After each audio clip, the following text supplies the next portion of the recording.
Hola chiques, ¿cómo están? Bueno, esta es la última parte de la última clase del curso. En verdad, un contenido que igual, para que lo tengan en consideración, quisimos incorporar un poco en el último momento a raíz de unas jornadas de psicología clínica en la cual participamos. Entonces, nos parecía importante abordar este punto, ¿no? En cuanto a la ética en psicología clínica y cómo se da esta ética en la práctica, en la realidad. ¿Qué es lo ético, por ejemplo, en la psicología clínica? Entonces, esta es una cápsula breve donde vamos a abordar un poco los principales aspectos de cuál es el rol, por ejemplo, del psicólogo clínico. em, Cuál debería ser la ética, los principios de la bioética que existen en este campo y cómo estos se van eh, ocurriendo en la realidad, ¿no? Y cuáles son los marcos legales, ¿no? De que se ven incluidos dentro de este marco de la ética. Entonces,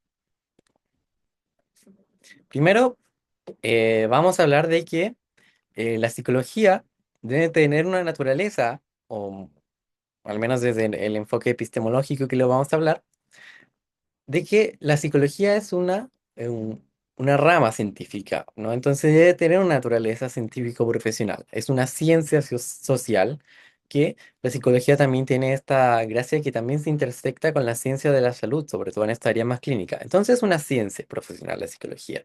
Entonces tenemos acá lo que nos dice el Colegio de Psicólogos de Chile respecto a este punto, ¿no?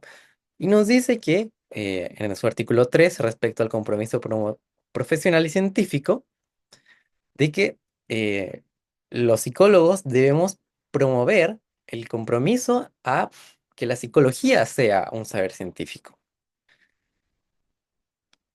Y en aquellas situaciones donde no haya normas o criterios profesionales reconocidos basados en la evidencia, debemos ejercer un juicio cuidadoso, ¿no? Y informar y prevenir a las personas de que lo que nosotros estamos tiene un carácter experimental y eh, que no hay evidencia suficiente que a lo mejor demuestre que es eficaz, pero que bajo nuestro juicio, para su caso, siempre apuntando a la beneficencia del paciente, creemos que puede ser beneficioso. Pero siempre es importante que sea una decisión que se informe, como vamos a ver más adelante en los principios de la bioética. Pero el punto acá de este artículo principalmente, lo que queremos, perdón, que tengan como en consideración de que es que la psicología tiene una naturaleza científica profesional y en ese sentido debe promover, ¿no? Las prácticas en sí que sean de este tipo de naturaleza.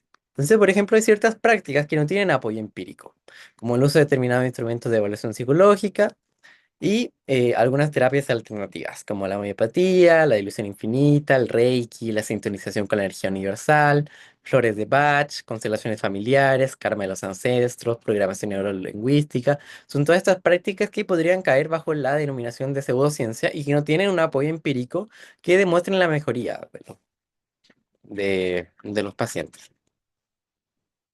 ¿Qué nos dice la ley de salud mental? Porque aunque existe la figura de colegios de psicólogos de Chile, no es obligatorio que uno esté asociado al psicólogo del Colegio de Chile.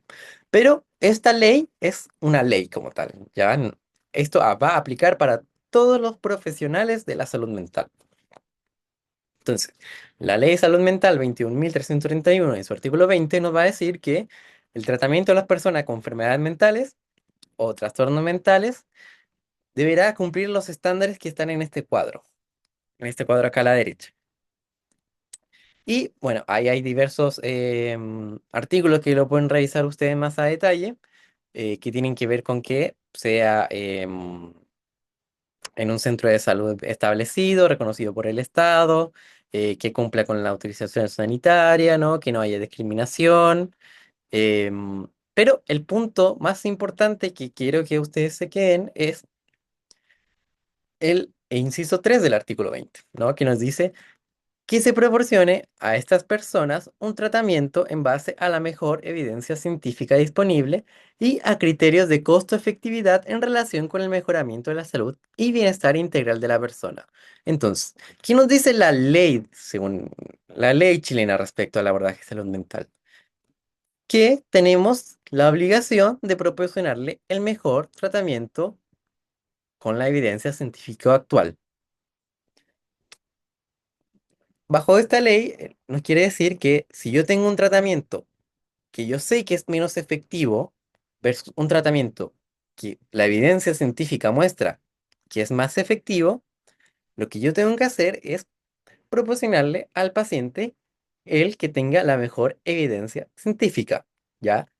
Y el que tenga mayor criterio de costo-efectividad, que es un concepto que vamos a ver más adelante. Pero acá lo importante de esta ley que se tienen que quedar es que la ley nos exige que les proporcionemos el mejor tratamiento en base a la evidencia científica, precisamente porque es un tratamiento que ha demostrado ser eficaz.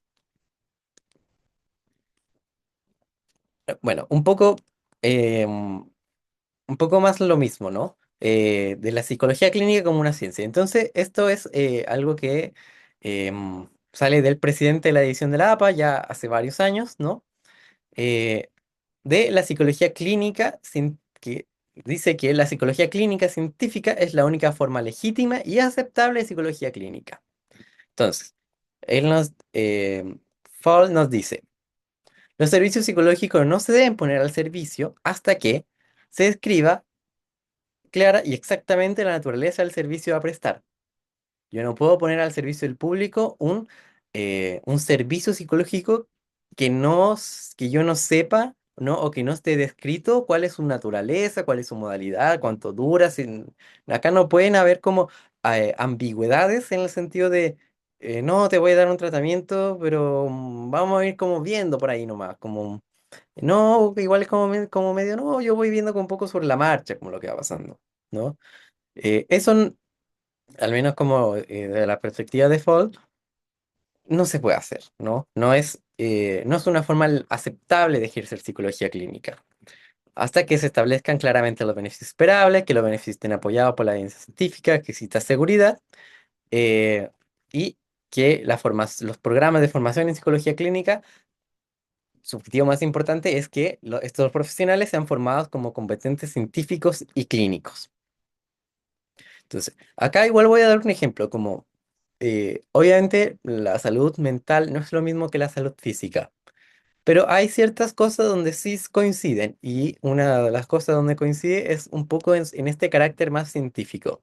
Por ejemplo, ¿cómo se sentirán ustedes si están en tratamiento por asma, por decir algo, y el médico va y les dice, no, ¿sabes qué? Mira, vamos a probar esta cosa, pero en verdad como que tampoco sé muy bien cómo funciona, ya, pero creo que funciona. A mí me ha funcionado con otros pacientes, pero yo creo que a ti te va a funcionar. Como, ¿qué tanta seguridad les da a usted que... em, que ese médico les dé ese argumento como tratamiento, un poco más como a mí me tinca? Eh, bueno, esa misma falta de confianza que le genera ese médico debe ser algo que también aplique a los psicólogos clínicos. De no eh, caer un poco en la tincada de que esto yo creo que a mí me tinca que funciona. Cuando lo que estamos jugando es con la salud de la otra persona, ¿no? La salud es un concepto también integral. Entonces, recordar los estudios de eficacia y de efectividad, que son los que vieron al principio del semestre. Los estudios eficaces hacen la pregunta si la intervención funciona, si la intervención genera cambios psicológicos en la dirección esperada, o sea, si mejora, ¿no? Si se habla de que un tratamiento es eficaz, quiere decir que ese tratamiento mejora los síntomas, ¿ya? Versus la efectividad, si la intervención beneficia a los pacientes.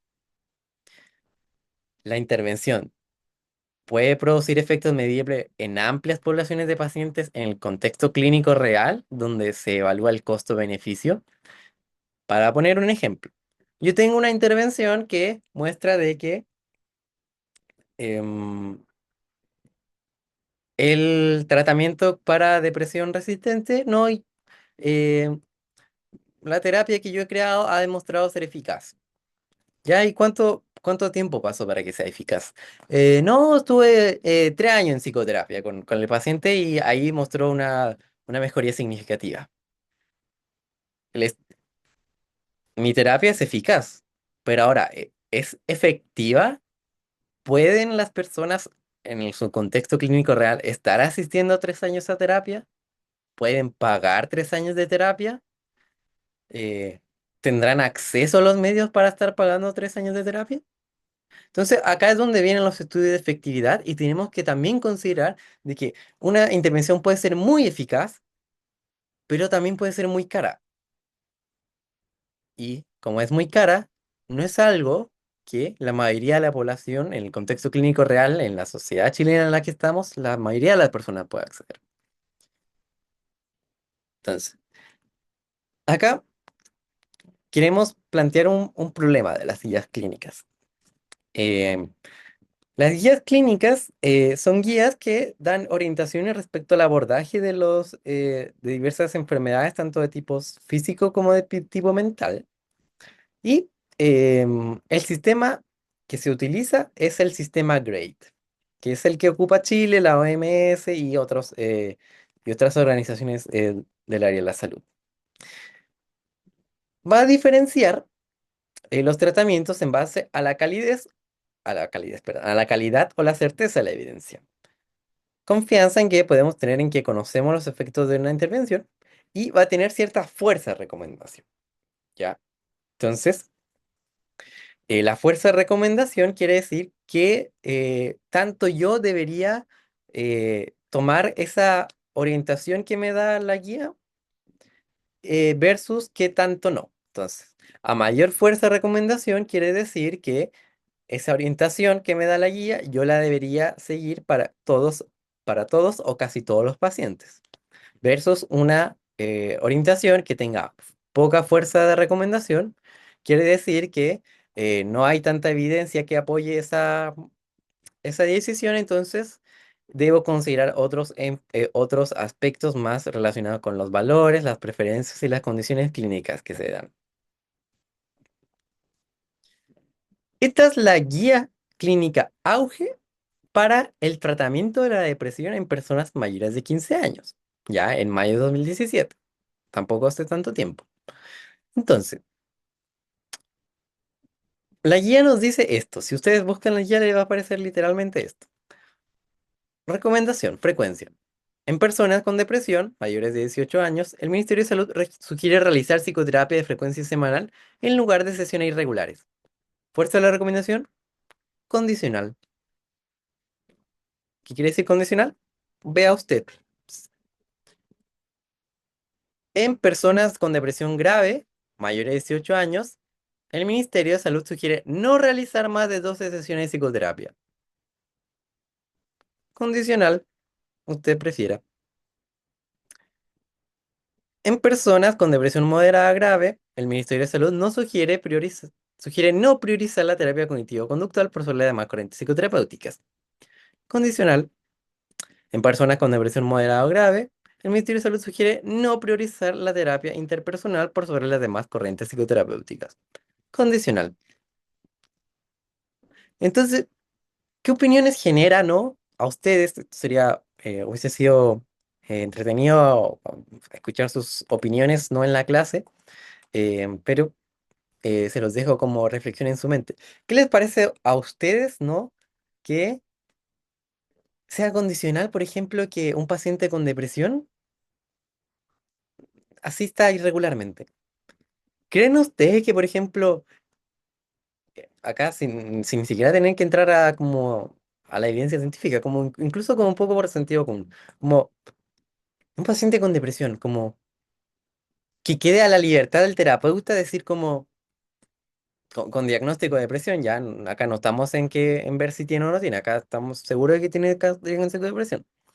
Como no, ¿sabes qué? Yo te voy a ver como una vez al mes. Y la guía clínica me lo aprueba porque el criterio es condicional. Entonces yo puedo tomar la decisión en base a lo que yo estime conveniente.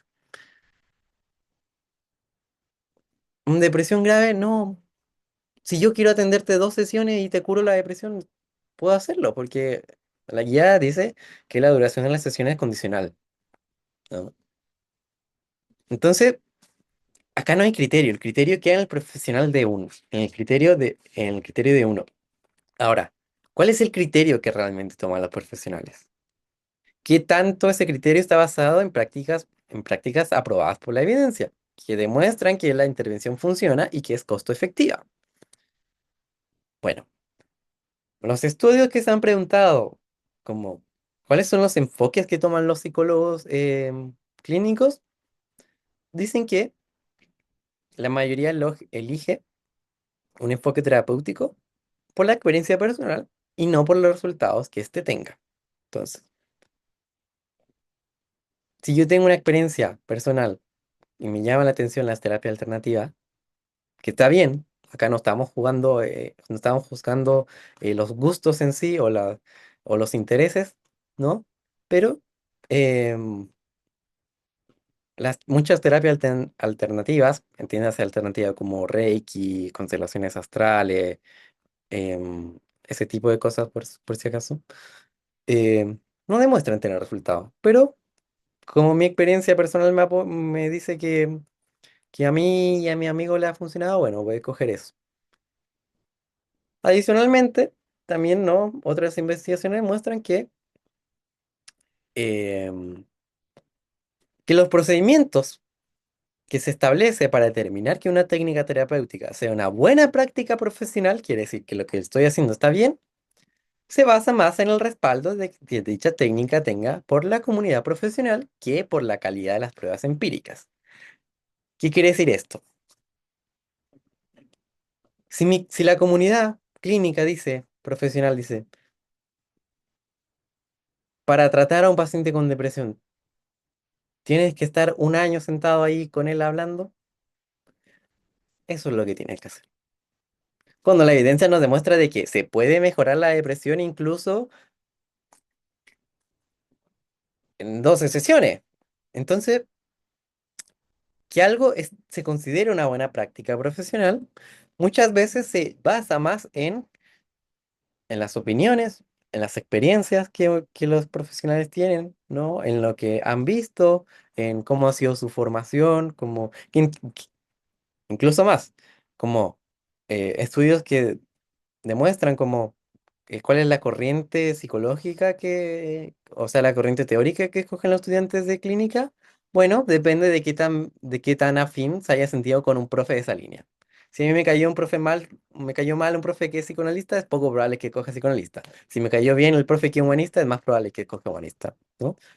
Entonces, muchas veces el criterio se basa más un poco en las experiencias, en las preferencias, ¿no? Más que en las pruebas empíricas, ¿no? Y es sumamente importante porque la ley de salud mental nos dice que nosotros tenemos que ofrecerle a los pacientes las mejores prácticas que están corroboradas por la evidencia. En ese sentido, no es tan relevante o no debería ser prioritario que el criterio sea una preferencia personal mío. Y acá yo debo abogar a los principios de la bioética. ¿Cuáles son los principios de la bioética que son propuestos hace ya bastante años? Que son principios generales que se aplican a todas las áreas de la salud, no solamente psicología, que es el principio de beneficencia. Manda a hacer el bien. Es el principio más evidente, ya que se supone, ¿no?, que todo personal sanitario ha sido educado para hacer el bien. Entonces, hacer lo que lo que yo estoy haciendo beneficia al paciente y que sea seguro y efectivo, ¿no? Entonces, este principio nos apunta en que si yo hago una psicoterapia, yo debo, em, para respetar este principio, yo debo saber de que mi psicoterapia beneficia al paciente y que no se le produzca un daño, ¿no? Entonces, que se asegure que sea efectiva. Y acá basamos la no maleficencia. Ante todo, no hacer daño. Se refiere al balance entre beneficios y riesgos de cualquier actuación médica. que debe ser siempre a favor de los beneficios. Y acá igual es importante, por eso igual está como en conjunto con la clase de psicofármacos. Todos los prejuicios que está respecto a los psicofármacos. Si por ejemplo estamos frente a una esquizofrenia en pleno brote psicótico, em, ¿qué es, qué sería no hacer daño ahí? ¿Como tratar de hacer una psicoterapia al paciente en plena psicosis? ¿O apuntar a un manejo psicofarmacológico que tiene ciertos efectos colaterales, pero que yo al ponderar, parece que la opción psicofarmacológica le trae más beneficios a pesar de los riesgos en ese momento? Porque la psicoterapia, sabemos que a largo plazo sí trae más beneficio, pero en ese momento puede ser más iatrogénico y generar más malestar en el paciente o empeorar el cuadro. Estos dos principios son sumamente importantes, que no son tan obvios. El principio de autonomía es la capacidad de decidir el paciente siempre que exprese su deseo. Ahora, ¿cómo hacemos que un paciente sea autónomo? Tenemos la obligación de informar al paciente, si él lo desea, sobre el diagnóstico, sus opciones de tratamiento y los riesgos y beneficios de cada tratamiento. Por lo tanto, el paciente, con toda la información que tenga, él puede rechazar o elegir el que nosotros nos proponemos. Una forma de esto es mediante el consentimiento informado, donde se ponen todos los beneficios y riesgos y garantiza que el paciente reciba la información adecuada sobre el acto médico. Por ejemplo, para abordar un tumor cancerígeno, yo tengo varias opciones. Puedo hacer una operación que quite el tumor, someterme a cirugía bajo anestesia general, o puedo tomar opciones con quimioterapia. La cirugía tiene sus beneficios, tiene sus riesgos, la quimioterapia tiene sus beneficios, tiene sus riesgos, o puedo mezclar ambas. Tengo opciones para escoger. La psicoterapia debe ser igual. ¿Por qué? Porque muchas veces eh, uno, como psicólogo, no siempre tiene el hábito de decir, por ejemplo, qué corriente tiene. Porque hay corrientes que no son adecuadas para todos los pacientes, o que no han demostrado ser tan efectivas, o que por su propia epistemología no sean acorde a a las creencias del otro paciente. Entonces, yo acá haciendo una autorrevelación, yo como psicólogo cognitivo-conductual, siempre les digo a mis pacientes, en la primera sesión, yo soy psicólogo cognitivo-conductual. ¿Tú sabes en qué se trata esto? Generalmente me dicen, no, no sé. Entonces ya, yo le explico. Mira, la terapia cognitivo-conductual es esto, nosotros trabajamos así, así, así, así, así. ¿Te parece? ¿Te hace sentido? Porque si no le hace sentido, bueno, entonces a lo mejor la terapia cognitivo-conductual no es lo que él necesita o ella necesita actualmente, entonces yo ahí puedo decir, perfecto, mira, pensando en tu motivo de consulta, creo que a lo mejor otras opciones de tratamiento sería eh, una terapia psicoanalítica, una terapia sistémica, una terapia humanista, pero el paciente debe saber qué psicoterapia le estamos ofreciendo nosotros, qué es lo que nosotros queremos lograr, cuáles son nuestros objetivos, cuál es nuestra epistemología, porque si no, después se quedan con que todos los psicólogos son iguales cuando existe una infinidad de modos de hacer psicoterapia. Psicoterapia que siempre apuntando a la mayor efectividad, ¿no? Entonces, es muy importante que ustedes, como futuros profesionales de la salud mental, cuando quieran, bueno, cuando vayan a atender a un paciente, les informen todas sus opciones de tratamiento y sea el paciente el que decida si continuar o no en psicoterapia. No ser ustedes los que les obliguen a decir, no, es que yo creo que mi enfoque es el único que te va a ayudar. No, yo no creo en la eficacia de los psicofármacos, los psiquiatras están puros coludidos, entonces no puedes ir allá. El paciente es autónomo. El paciente no es una persona que nosotros siempre tengamos que ser como sus salvadores. El paciente en sí es un agente, entonces es un agente que tiene autonomía, es un agente que debe ser capaz de tomar sus propias decisiones. Y esa capacidad parte desde el minuto uno, donde al paciente se le informa quién soy yo, qué es lo que hago, cuál es mi epistemología y que mi forma de trabajar no es la única y que hay más y que el paciente puede escoger. El principio de justicia se basa en eh, dos hechos, principalmente en que a todas las personas, solamente por el hecho de ser persona, tienen la misma dignidad, independiente de cualquier circunstancia, y por tanto son merecedoras de igual consideración y respeto.